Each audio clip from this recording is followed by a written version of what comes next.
With the fall of the Western Roman Empire in 476 CE, Europe entered a fragmented and decentralized political order. Central authority had collapsed, replaced by emerging kingdoms, states rooted in Germanic tribes, each claiming parts of the former Roman territory. Among these new powers, the Franks stood out as the most prominent, a collection of Germanic tribes settled in the region between the Rhine and the Seine, who gradually succeeded in binding scattered tribes into a single political structure.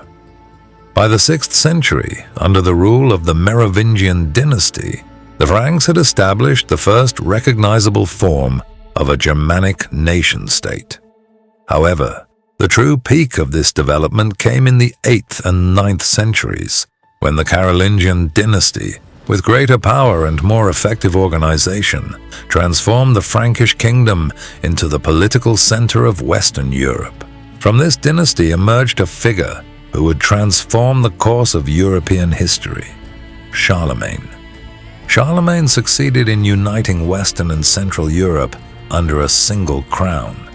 He was not merely a military commander, but the founder of a new order, one built upon both military power and religious legitimacy.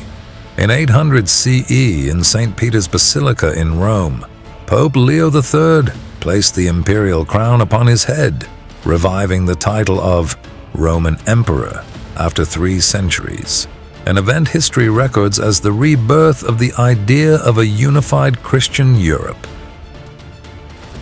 However, after Charlemagne's death in 814 CE, his great unity did not endure. The empire was divided among his grandsons, and under the Treaty of Verdun in 843 CE, 3 independent realms emerged. The Western realm, which laid the foundations of France, the Middle Realm, later divided among various powers, and the Eastern realm, ruled by Louis the German, a region that would gradually follow the historical path toward modern Germany. This Eastern realm, marked by a stronger Germanic identity and a less centralized political structure, gradually became more unified in the 10th century under Otto I of the Saxon dynasty, one of the kings of East Francia. In 962 CE, the Pope crowned him Holy Roman Emperor. Thus, a seemingly magnificent entity known as the Holy Roman Empire came into being. Yet the reality was that this realm was neither truly holy nor genuinely Roman, nor in political terms an empire at all. The system of governance in the Holy Roman Empire lay somewhere between a feudal confederation and a politico-religious structure. Dozens of principalities, duchies, and free cities existed within it, each possessing its own laws, coinage, taxation, and independent military forces. At the apex of this structure stood the emperor, yet his authority was largely symbolic, dependent on local agreements and the support of the Church of Rome.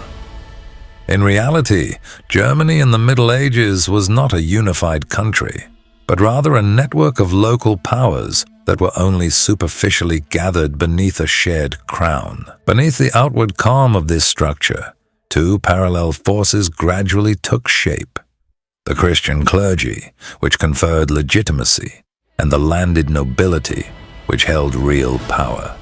Together, these 2 poles shaped the course of the German lands for centuries, laying the groundwork for later challenges, from the religious reforms to the wars of unification.